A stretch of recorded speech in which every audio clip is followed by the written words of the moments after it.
The closet door was still moving when I realized my wife had already decided I was the villain in a story I didn't even know we were living in, because the moment I stepped into our hallway and the latch gave that soft, lazy click against the frame, she turned too fast, smiled too wide, and said, "Why didn't you text me? Why would you just come home like this when you know I'm in the middle of cleaning?" With a whispery edge that didn't match the words at all, like she was trying to keep her voice from traveling through the house. I had been in my truck 2 minutes earlier, staring at the calendar notification that said, "Meeting canceled" in cheerful corporate font, thinking about how I might surprise her, thinking about her bare feet on the kitchen tile, thinking about that little look she used to give me when I came up behind her and kissed the side of her neck while she pretended to be annoyed, but leaned back into it anyway. And then I walked through the door, and it felt like I'd stepped into the wrong version of my own life. Her eyes flicked past my shoulder, not to the grocery bags like a normal person would, but to the hallway behind me, like she needed to confirm whether I was alone, and I swear to you, strangers on the internet, the part of my brain that still wanted to believe in the best version of her, tried to make it cute, tried to tell me she was hiding a birthday cake or wrapping a present or planning something sweet, but the closet door behind her was swaying like it had just been nudged shut in a hurry, and her hand was braced on the doorknob like she had been mid-motion when I interrupted her. I didn't say a word at first because when you love someone you develop these stupid instincts to protect them even from your own suspicion, and my wife was beautiful in a way that still hit me even when she was panicking, because her hair was pulled up in that messy twist I liked, and she was wearing one of my old shirts that always slid off one shoulder, and for one ugly second I had the thought that the tension in her face was almost intimate, like the aftermath of something private. And then she took 2 quick steps toward me, too close, invading my space, and I caught the faintest scent of cologne that was not mine, something sharp and clean that didn't belong in our house. She pressed her palm against my chest as if she could physically push the moment backward and said, "Slower now. Seriously, why didn't you text? Because I thought you were going to be gone for hours, and you scared me." And the way she said scared was wrong, not startled. Scared, not playful scared, but consequences scared. And I felt my body go very still while my mind started running in circles. I made myself smile. Because if you've ever been in that position, you know the smile is the mask you put on while you decide whether you are about to lose everything. And I said, "The meeting got canceled, and I thought I'd come home and steal you for lunch. And since when do I need permission to walk into my own house?" While my eyes kept drifting back to that closet door like it was a mouth that had just swallowed a secret. She laughed too loudly, and then she reached for my hand with this sudden rush of affection that felt like a distraction, her fingers sliding between mine with that familiar heat that used to mean we were okay. And for a moment it worked, because my wife knew my weaknesses better than anyone, and she leaned in close enough that I could feel her breath on my jaw and said, "You don't need permission. You just, I don't know.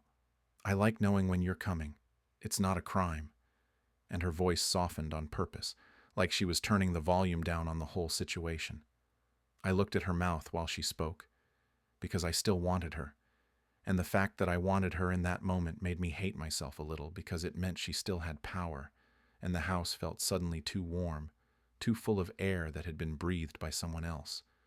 I forced my eyes back to hers and said, "What are you cleaning in the bedroom closet that has you acting like I'm a stranger?" And her grip tightened so quickly it was almost a flinch,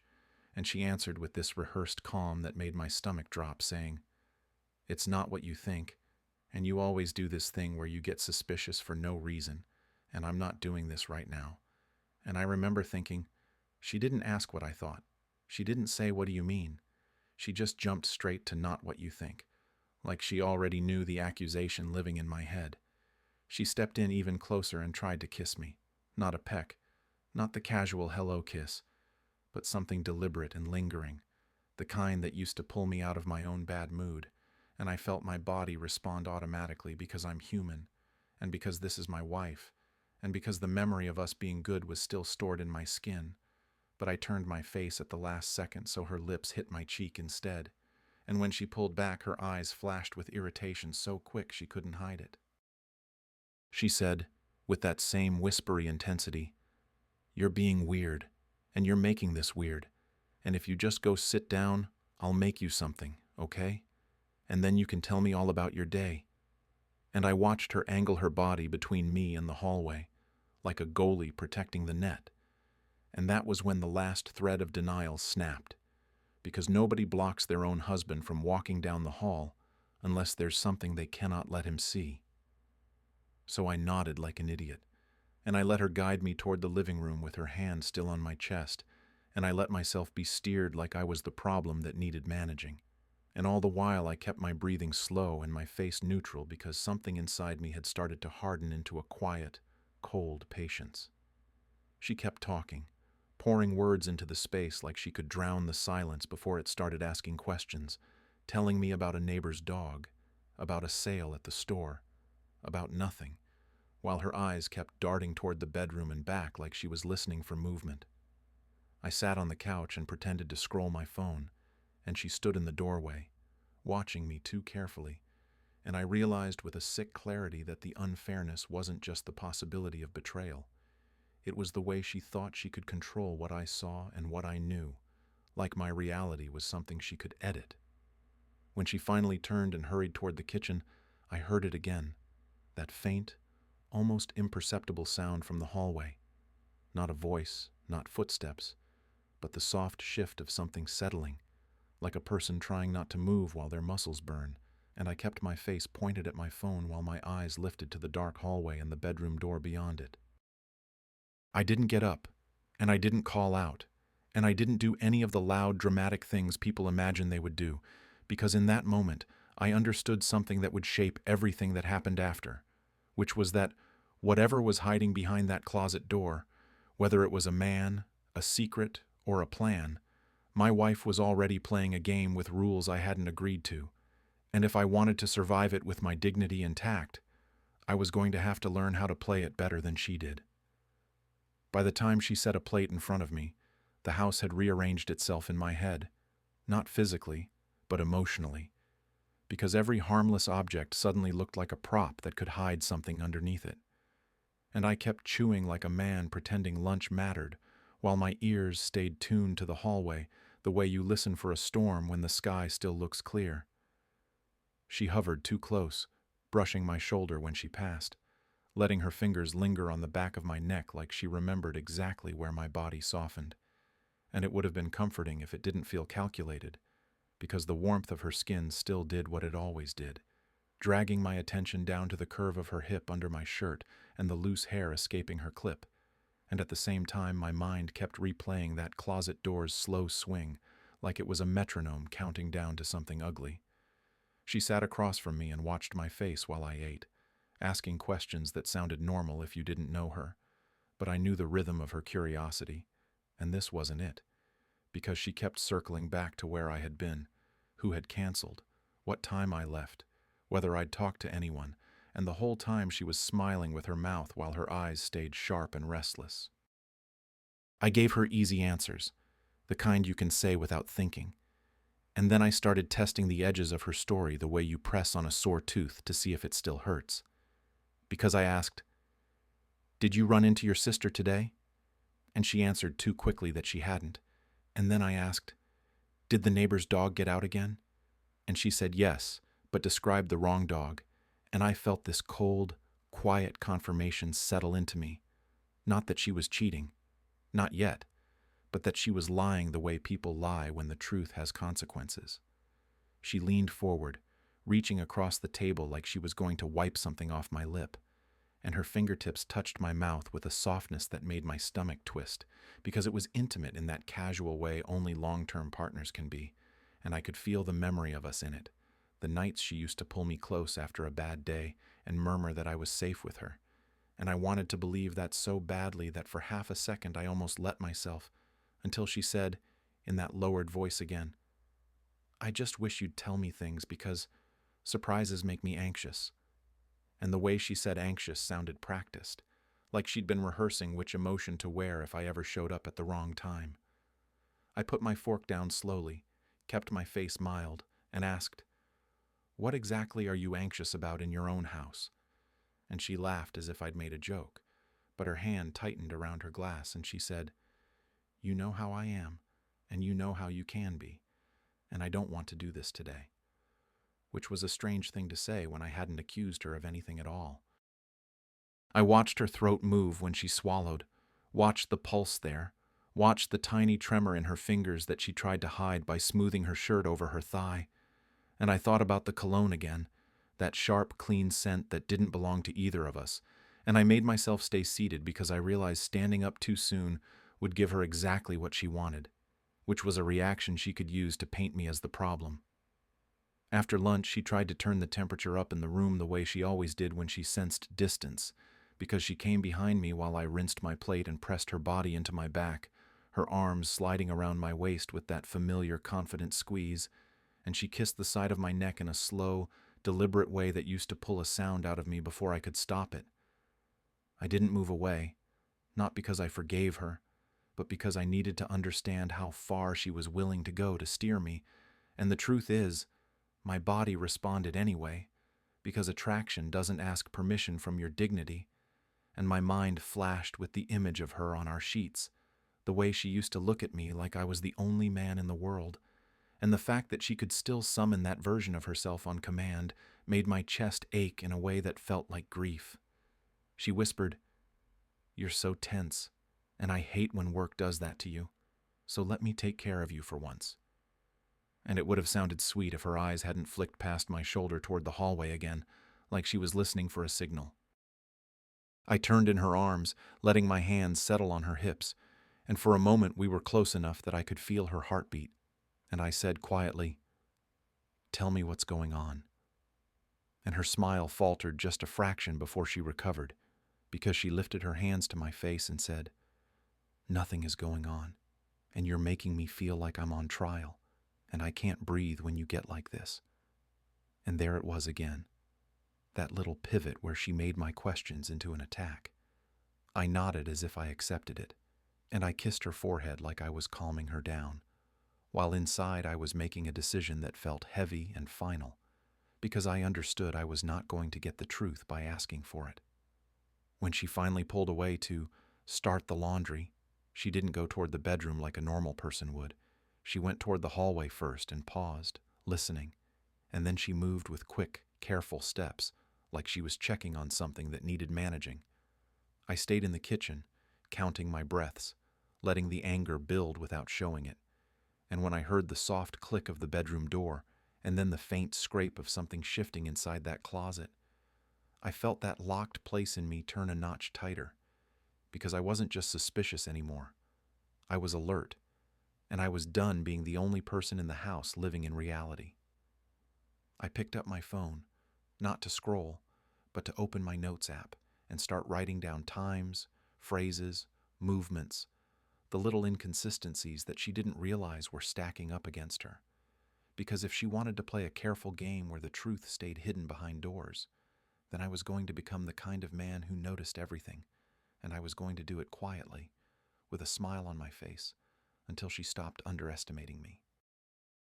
By the third day after I came home early, the obvious explanation had settled into my bones like a bad diagnosis you don't want, but can't stop naming.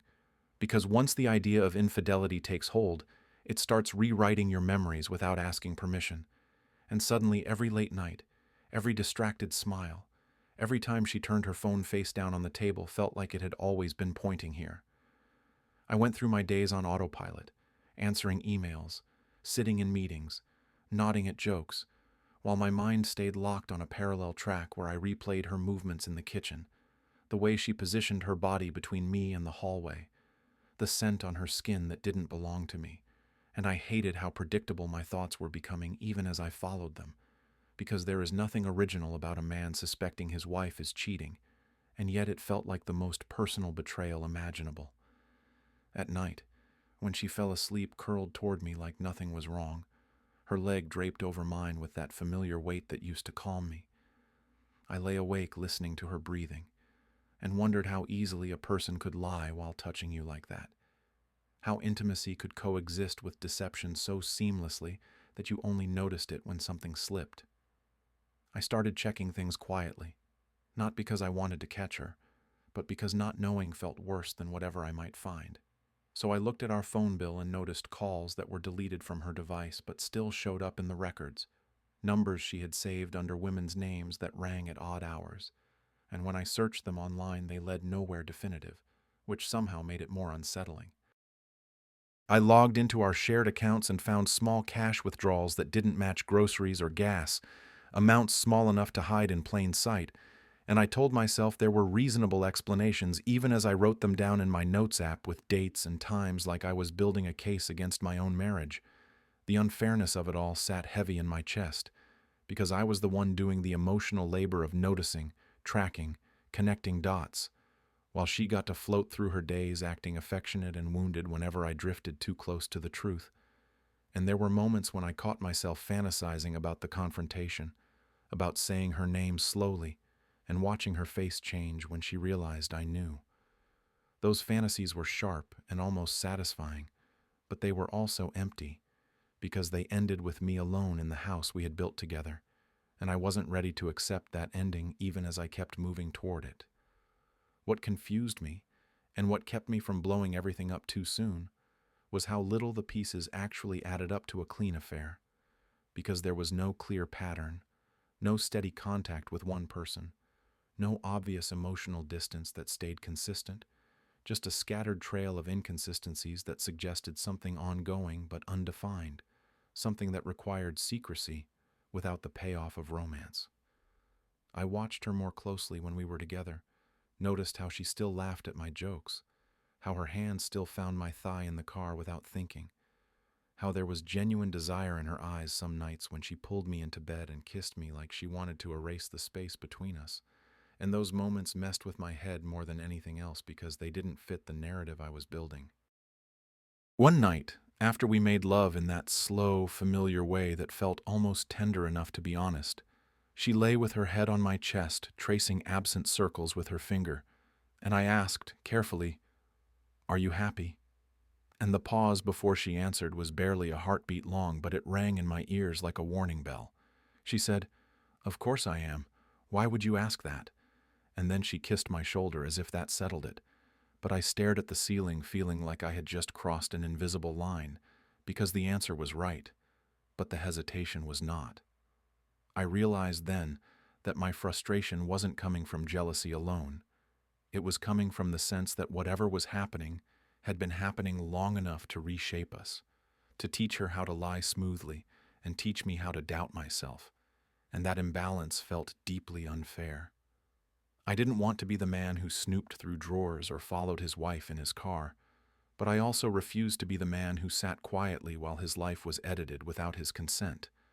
So I decided I needed something solid, something undeniable, before I confronted her. Because if I was going to shatter this illusion we were maintaining, I wanted to do it with clarity instead of rage. That was the moment the suspicion stopped being a feeling and became a mission, not fueled by drama, but by a calm, deliberate need to understand what was really going on in my own house. And as I lay there listening to her breathing even out beside me, I promised myself that I would keep watching, keep collecting, keep my mouth shut until the story stopped being half-written, because whatever she was hiding behind that closet door, I was done letting my imagination do all the work for her. She left for errands on a Tuesday afternoon with a kiss that lingered just long enough to feel like a reminder rather than affection, telling me she'd be back in an hour and asking, almost casually, what I planned to do while she was gone. And I remember the way her eyes searched my face when she asked it, like she was checking for a tell. I told her I had emails to catch up on and watched relief flicker across her expression before she grabbed her keys. And the moment the front door closed behind her, the house felt different, not emptier but quieter in a way that pressed in on my ears. I didn't rush to the bedroom like some cartoon version of a suspicious husband, because urgency felt like panic, and panic felt like losing control, so I paced the living room instead, letting my pulse slow, letting the minutes pass until I was sure she wasn't doubling back. When I finally walked down the hallway, every step felt louder than it should have, and I was acutely aware of how absurd it was that I was nervous in my own home. But that didn't stop my hand from hovering on the bedroom doorknob for a full breath before I turned it. The room looked normal at first glance, the bed made, the light filtering through the curtains just the way it always did in the afternoon, and for a split second I almost laughed at myself for letting my imagination spiral this far, until my eyes landed on the closet. The door was closed but not latched, resting against the frame in that way that suggested it had been pushed shut rather than carefully closed, and I felt that familiar tightening in my chest as I crossed the room and wrapped my fingers around the handle. I expected a moment of explosive clarity, the kind you see in movies where the truth jumps out at you fully formed, but what I found instead was a slow, creeping unease that settled in as my expectations were dismantled piece by piece. There was no man, no hidden body, no obvious evidence of an affair waiting to confirm my worst fear,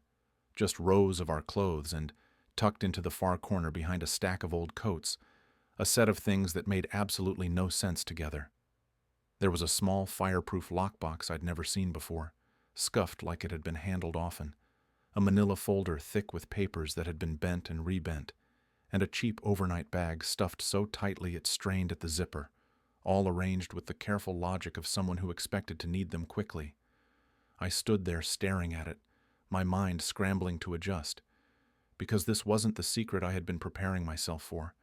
and the absence of the obvious somehow felt more disturbing than if I had found what I feared. When I lifted the folder, my hands were steadier than I expected, and inside were copies of documents I recognized immediately: our mortgage, insurance policies, bank statements, and then documents I didn't recognize at all, things pulled from my own past that I hadn't thought about in years, printed emails taken out of context, notes written in my wife's careful handwriting that summarized conversations I only half remembered. My name appeared again and again, underlined, annotated, turned into something that looked less like a husband and more like a case study, and the realization hit me slowly, and then all at once, because whatever this was, it wasn't about romance, it was about preparation. I sank down onto the edge of the bed with the folder in my lap, my thoughts colliding in a way that left me strangely hollow, because I had walked in here expecting to find proof of her betrayal, and instead, I found proof of her fear. The overnight bag held cash, more than I was comfortable counting, a spare phone, a set of keys I didn't recognize, and a folded list written in that same careful script, outlining steps and contingencies like she was planning for an emergency she believed was inevitable. I felt exposed in a way I didn't know how to name, because this wasn't about her sneaking around behind my back. It was about her living in a version of our marriage where she needed an exit strategy, and the unfairness of that burned hotter than jealousy ever had. I replayed the past few years with this new lens, the times she'd asked questions that felt random, the way she'd watched my reactions, the moments she'd pulled back emotionally just enough to create space, and I wondered when exactly I had become someone she needed to hide from. There was a deep, aching intimacy to the discovery that made my throat tighten, because she knew me well enough to anticipate what I might do, and she'd built this quiet little bunker in our closet as if love were something that could turn dangerous without warning. I put everything back exactly as I found it, smoothing the coats, tucking the bag back into its corner, because the instinct to preserve the illusion was stronger than the urge to confront her, and as I closed the closet door I noticed how easily it moved, how a slight imbalance in the frame made it sway if it wasn't latched just right. Standing there, I understood for the first time that I had been telling myself the wrong story from the beginning, and that my role in whatever was unfolding was not as simple as victim or observer. When I left the bedroom and sat alone in the living room waiting for her to come home, the anger I'd been nursing transformed into something colder and more focused, because I realized that if my wife believed I was capable of something so serious, she needed a secret escape plan. Then someone, somewhere, had been feeding her a narrative I didn't recognize. That was the moment I stopped looking at her as the sole source of my pain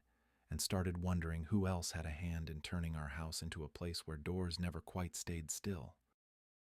The lie finally showed itself not in a dramatic confession or a slip of the tongue, but in the quiet, humiliating realization that my wife wasn't hiding someone from me. She was hiding from me, and the weight of that understanding landed on my chest the night I overheard her talking in the garage with her phone pressed so tight to her ear that her knuckles had gone white. I had gone out to throw away the trash, moving without thinking, when I heard my name carried through the thin door in a tone that didn't belong to intimacy or guilt, but to strategy, and I stopped cold because she said it like a warning rather than an affection. She told whoever was on the other end that she was almost ready, that she just needed a little more time, that she was trying to keep things calm so nothing would set him off. And hearing myself reduced to a pronoun spoken with that kind of caution felt like being punched from the inside. I leaned closer without opening the door, my pulse hammering, and listened as she described me in careful, clipped phrases, saying I had been distant lately, unpredictable, that I was asking questions again, that she thought I might have noticed the closet, and when the person on the other end must have said something reassuring, she let out a shaky laugh and replied, I know, but you don't live with him. You don't see how he looks at me sometimes, like he's keeping score. I stood there gripping a plastic trash bag while the world rearranged itself yet again, because whatever version of me she was describing was not the man standing on the other side of that door, and the unfairness of being feared for crimes you haven't committed is a special kind of cruelty that doesn't leave visible marks.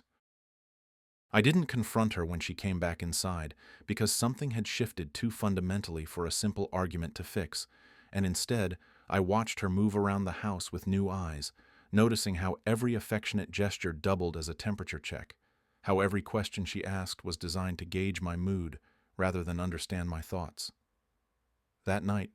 when she slid into bed beside me and curled up like she always did, her body warm and familiar against mine, I felt a wave of desire mixed with something colder, because the intimacy was real, and yet it was also armor, and I wondered how many nights she had held me while planning how to leave me. I asked her softly what she was so afraid of, and she stiffened almost imperceptibly before smoothing it over, telling me I was imagining things, that stress was getting to me, that I should try to relax, and the calmness with which she dismissed the question told me more than any angry outburst could have. The next morning, after she left for work, I went back to the closet and looked at that fireproof box again, not touching it this time, just standing there and letting the truth settle, because this wasn't evidence of an affair. It was evidence of a case she had been building against me, a narrative where I was the danger she needed to escape. I realized then that someone had been feeding her this story, piece by piece, because fear like that doesn't bloom in a vacuum, and the notes in her handwriting echoed phrases I recognized from conversations she'd had with a mutual friend, someone who had always seemed a little too interested in our disagreements, a little too eager to validate her worries. The anger that rose in me was sharp but controlled, because it wasn't just about being misunderstood. It was about being quietly convicted without a trial, and the revenge I began to imagine wasn't violent or loud, but precise, aimed not at punishing her fear, but at exposing the hands that had shaped it. I started replaying past conversations, remembering moments where that friend had pulled me aside to ask probing questions, where they had comforted my wife after minor arguments, where they had framed my silences as threats and my boundaries as manipulation, and with every memory the picture grew clearer. I felt a grim satisfaction take root alongside the hurt, because clarity has a way of hardening you,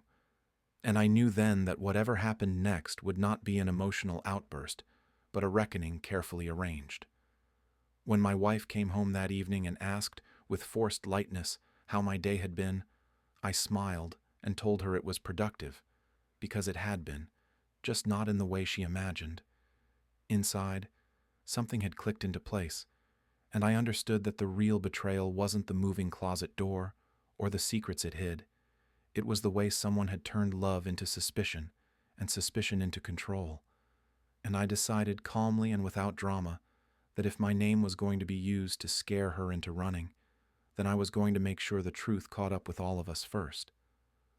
Once I accepted that the story I'd been telling myself was wrong, I couldn't stop revisiting the past with a new, harsher clarity, because memories don't stay loyal when you change the lens you look through them with,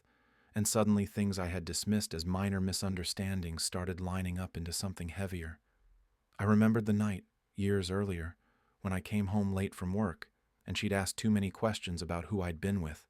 and how I'd brushed her off because I was tired and didn't want to explain myself, never considering how silence can look like guilt when someone else is already whispering in your ear. I remembered the argument where I'd shut down instead of fighting, choosing distance over messiness, and how relieved a certain friend had looked afterward while reassuring her that my behavior was textbook, a word that stuck out now like a stain. I had thought I was being mature by avoiding conflict, but maturity without transparency is just another form of withholding, and as I replayed those moments, I could see how easily they could be framed as warning signs by someone who wanted control without fingerprints. The more I dug, the more I noticed how often that same friend had been present at the edges of our worst moments, offering comfort to her and thinly veiled concern about me, asking leading questions dressed up as care, gently nudging her toward conclusions she hadn't yet reached on her own. It was infuriating in a quiet way, because I wasn't innocent in the breakdown of our communication, but I also hadn't earned the role of monster she was preparing to escape from, and the imbalance of that realization sat heavy in my gut. I started talking less and listening more, letting conversations unfold without correcting them, because I wanted to understand how deep the rot went before I touched it, and what I heard only confirmed that this wasn't a single misunderstanding, but a pattern carefully cultivated over time. My wife would mention something innocuous I'd said or done, and that friend would reinterpret it with alarming confidence, turning neutral moments into red flags, concern into evidence, and I watched the effect ripple through her, the way her shoulders would tense, the way she'd glance at me later like she was checking a stranger's hands for weapons. At home, the sexual tension between us grew stranger rather than disappearing, because desire doesn't vanish just because trust erodes, and there were nights when she reached for me with a desperation that felt like both wanting and testing, like she needed to confirm that intimacy was still possible, even as she planned for the day it wouldn't be. I let those moments happen without pushing them further, acutely aware that my body responding didn't mean my heart was safe, and that giving her passion without clarity felt like feeding a fire I didn't understand. Instead, I began documenting everything with more intention, not just dates and times, but tone, phrasing, the subtle shifts in her language that mirrored someone else's influence, and I realized that the revenge I was moving toward wasn't about humiliating her or proving her wrong in a dramatic confrontation. It was about dismantling a narrative that had been built in secret, about dragging it into the light slowly enough that it couldn't scatter and reform somewhere else. There was a strange calm in this phase, a cold steadiness that replaced the earlier panic, because once you know you're being misrepresented, you stop chasing approval and start preserving truth, and that shift changes how you move through the world. I stopped defending myself in advance, stopped over-explaining, stopped trying to be palatable, because I wanted the contrast to be undeniable when the time came, and I wanted every lie told about me to stand naked against my actual behavior. When my wife asked questions meant to provoke reassurance, I answered plainly and without performance. And when she accused me indirectly of things I hadn't done, I didn't argue. I simply noted the words and where they came from. It wasn't satisfying yet, not in the way people imagine revenge should be, but it was grounding. Because for the first time since the closet door had moved, I felt like I was standing on solid ground again. I wasn't trying to win her back or push her away. I was preparing to correct a distortion that had been allowed to grow unchecked.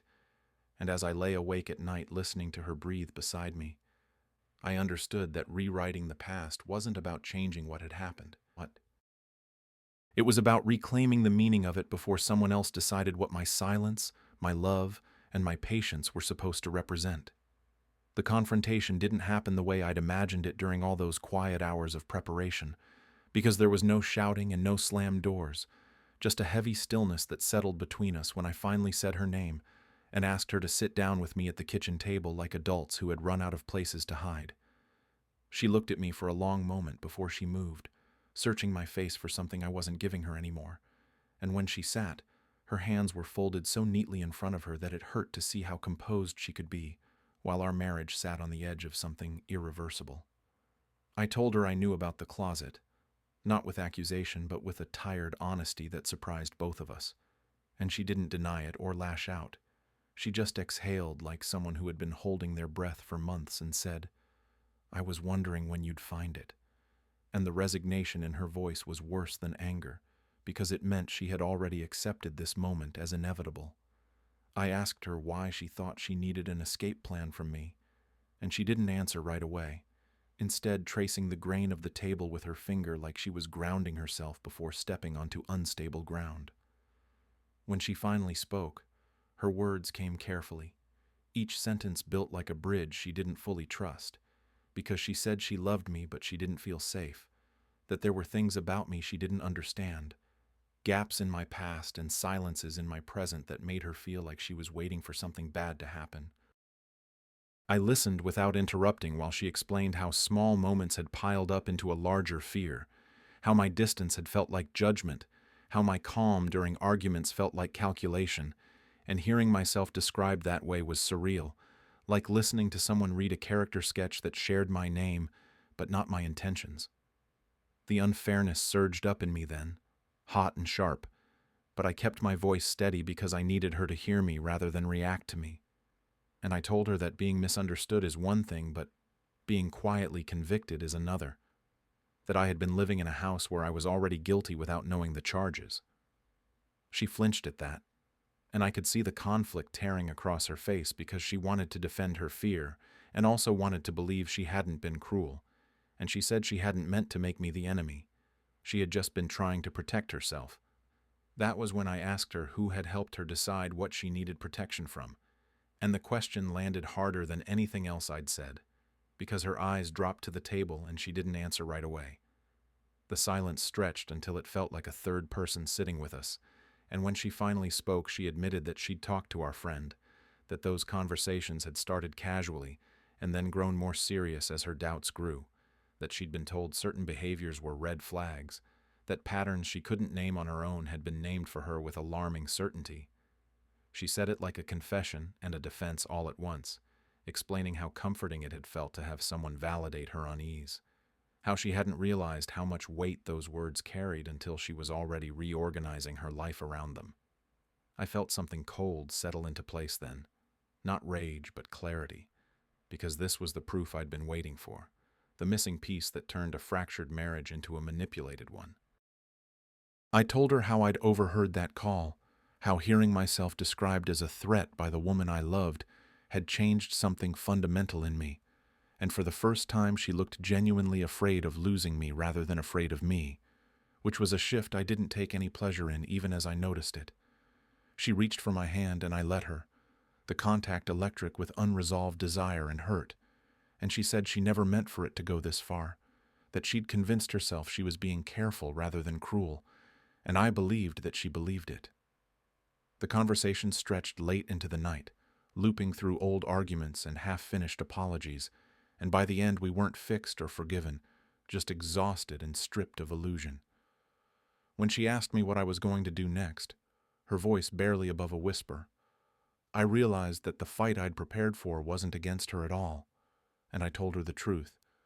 which was that I was done being a character in someone else's story, and that whoever had helped turn me into one was going to have to answer for it. She nodded slowly, tears tracking down her face, and in that moment, I knew that whatever came next would change us forever, not because of anger or betrayal,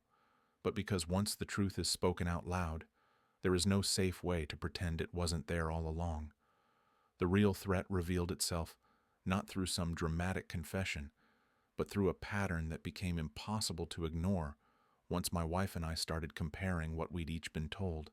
because when you lay two versions of the same story side by side, the seams show fast. We sat at the dining table long after midnight, laptops open, phones unlocked, documents spread out like we were reconstructing a crime scene that had taken place inside our marriage, and every time we matched a moment of doubt she'd had with a moment of reassurance I'd been fed, the same name kept surfacing like a watermark.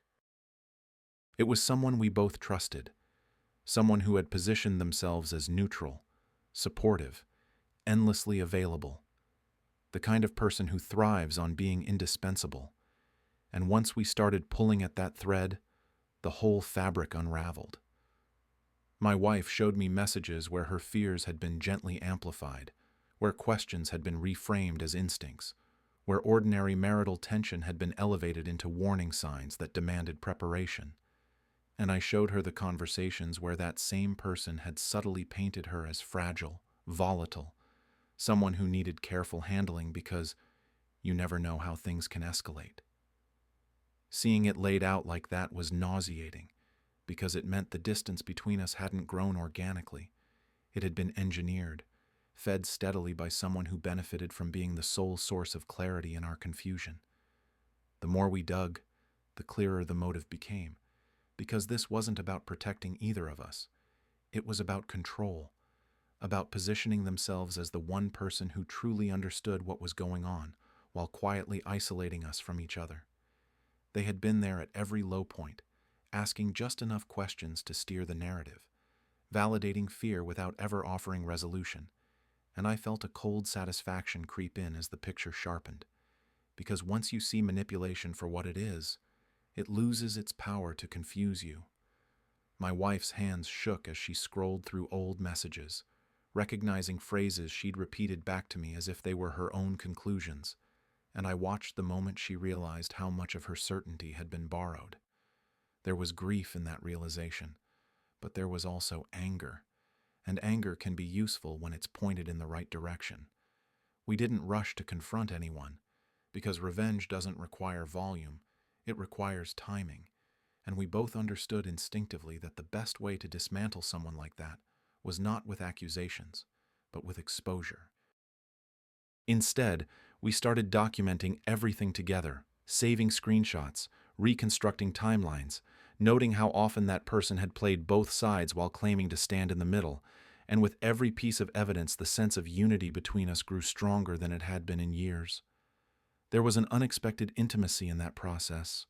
a quiet, charged closeness that came from finally being on the same side, and it manifested in small electric moments, like the way her knee brushed mine under the table and lingered, or the way she looked at me with something like recognition instead of suspicion. It wasn't forgiveness yet, and it wasn't innocence restored,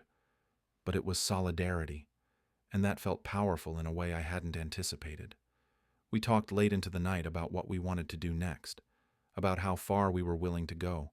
and we agreed without much discussion that we weren't interested in blowing things up publicly or screaming our truth into the void.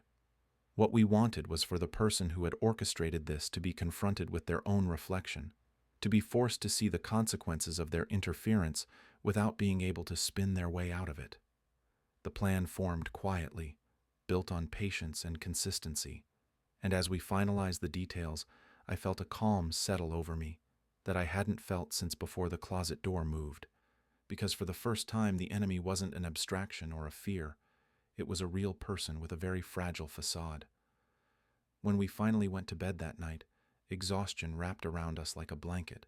and she reached for me in the dark with a hesitation that was almost shy, her hand resting on my chest as if checking that I was still there.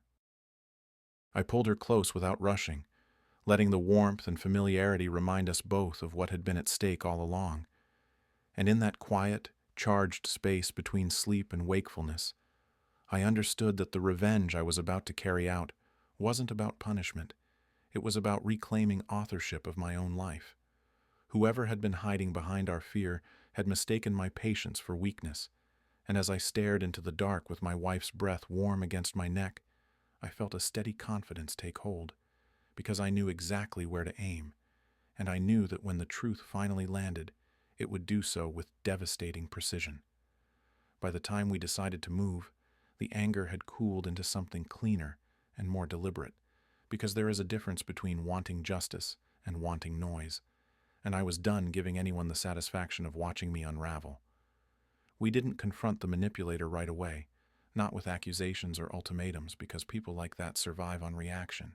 and instead we turned the light on slowly, methodically, the way you reveal a lie by letting it exhaust itself. My wife and I started responding differently to messages, comparing notes before answering, mirroring the same calm neutrality back, and it was almost fascinating to watch how quickly the tone shifted when the usual hooks didn't land. Invitations to just talk things through multiplied, concern sharpened into impatience, and the subtle pressure to choose sides became obvious once we stopped playing our assigned roles. We documented everything, not in a dramatic way but in a quiet, almost boring one, saving screenshots, logging dates, preserving the exact wording that had once felt so persuasive, because manipulation loses its magic when it's stripped of urgency and laid out in plain language. There was a strange intimacy in doing this together, sitting shoulder to shoulder late at night, our knees touching under the table, sharing looks that said we were finally seeing the same picture, and every so often she would shake her head and say, softly, "I can't believe I let myself believe that." And I would answer, "You didn't let yourself. You were guided, because blame was part of the trap, and we were done falling into it." The moment of exposure came not in private, but in a setting where the manipulator had always felt most powerful, surrounded by people, confident in their narrative, unaware that the ground had shifted. When the conversation inevitably turned toward us, toward concern and well-meaning advice delivered with that familiar air of authority, my wife surprised both of us by speaking first, her voice steady but unmistakably changed, saying, "It's interesting you say that, because when we compared what you told me with what you told him, the stories didn't quite match." And the silence that followed was sharp enough to cut. I watched the flicker of calculation cross their face as they laughed it off, tried to pivot, tried to reframe, and that was when I calmly added, "We kept the messages, and we kept the timelines, and we're not confused anymore." And the color drained from the room in a way that was deeply satisfying without being theatrical. They tried to explain, to soften, to claim misunderstanding, but the words slid off because once manipulation is seen, it can't be unseen, and everyone present could feel the shift, even if they didn't understand all the details. We didn't need to raise our voices or list every grievance, because the point wasn't humiliation, it was clarity, and the clarity spoke for itself. The person who had once thrived on being the interpreter of truth suddenly had none of their own, and the discomfort that followed was quiet, heavy, and earned. Afterward, as we walked away together, my wife reached for my hand with a confidence I hadn't felt from her in years, and I realized that the revenge wasn't the moment itself, but everything that came after it. The messages slowed, then stopped. The influence evaporated, and the tension that had lived in our house for so long began to lift in small, almost imperceptible ways, like breathing easier without realizing you'd been holding your breath. There were consequences, of course, because trust doesn't snap back into place just because the threat is gone, and we had long conversations about the damage that had been done, about the ways we had failed each other, about whether what we had left was strong enough to rebuild on. But those conversations were honest in a way they hadn't been before, stripped of the static that had distorted everything, and that honesty felt like a quiet victory. Lying in bed one night, her body warm against mine, her fingers tracing absent patterns on my arm, she whispered, "I don't feel scared anymore." And I didn't answer right away, because the satisfaction I felt wasn't loud or triumphant. It was deep and steady, the kind that comes from knowing you reclaimed something that was almost taken from you without your consent. We had turned the light on, and nothing hiding in the dark could survive it. The closet door doesn't move anymore, and the fact that I noticed that tells me how deeply it had embedded itself into my nervous system, because even weeks later I still catch myself glancing down the hallway, as if expecting it to betray me again. We fixed the hinge together on a quiet Sunday afternoon, not ceremoniously, not as some symbolic act we talked through, but practically, with a screwdriver and a shared understanding that some problems don't need commentary to be real. The house feels different now, not lighter exactly, but steadier, like the walls have stopped listening for secrets, and I find myself breathing more deeply without meaning to. The aftermath of everything didn't arrive all at once. It came in small, uneven waves, moments where the tension would spike unexpectedly and then recede, moments where we'd catch each other hesitating over a word or a touch, and then choosing it anyway. There were no grand apologies or declarations about the future, just a slow, deliberate return to honesty that felt fragile but earned, and I learned quickly that satisfaction doesn't always announce itself. Sometimes it just sits quietly in your chest and lets you notice the absence of fear. The person who had tried to turn us into characters in their story faded the way manipulators always do when the spotlight moves on, not with an explosion, but with a retreat, their influence evaporating once it no longer had somewhere to anchor. I didn't feel the rush of triumph I'd imagined during the worst nights, but I did feel something better, something cleaner, because the revenge wasn't about watching them suffer. It was about watching their power dissolve. There were awkward encounters afterward, polite distances, conversations that never quite found their footing again, and I let that be enough, because closure doesn't always come with fireworks. Sometimes it comes with silence that finally feels earned. At home, my wife and I navigated the aftermath carefully, acknowledging the damage without trying to rush past it, and there were nights when the weight of what almost happened pressed down on us hard enough to make sleep difficult. In those moments, she would turn toward me instead of away, her hand finding mine in the dark, and the intimacy felt different, stripped of performance, quieter but more real, and I understood that trust rebuilt under these conditions wouldn't look like the trust we'd lost. It would be something new entirely. There were consequences I hadn't anticipated, not punishments but realizations, because seeing how easily our marriage had been bent taught me uncomfortable truths about my own habits, about how silence can be weaponized by others if you let it stand in for communication. I didn't beat myself up over it, but I didn't excuse it either, and that balance felt like its own kind of growth, one that didn't need an audience. Friends noticed the change in us, the way we moved together, the way conversations flowed more directly, and some of them drifted while others grew closer, and I accepted that as part of the cost of clarity. The unfairness that had fueled my anger softened into something more reflective, because I realized that justice doesn't always mean restoring things to the way they were. Sometimes it means accepting that what you get back will be different and choosing whether it's still worth holding. For me, it was, not because everything was fixed, but because nothing was hidden anymore, and that mattered more than I'd ever admitted before. Now, when I think back to that afternoon, to the way my wife whispered and the closet door moved, I don't feel the sharp spike of panic I once did. I feel a distant awareness, like remembering a storm after the ground has dried. The danger was never the door, or what I thought was behind it. It was the space between us that had been left undefended, and the satisfaction I carry isn't loud or boastful. It's steady, rooted in the knowledge that when someone tried to take my life apart without my consent, I didn't explode or disappear. I watched, I learned, and I chose my moment. And when the truth finally came out, it didn't need embellishment to do its work. The house is quiet now in a way that feels honest, and when I come home early these days, there's no panic in her voice, no rules I didn't agree to, just the simple sound of a door opening to a life that, while imperfect, finally belongs to us again.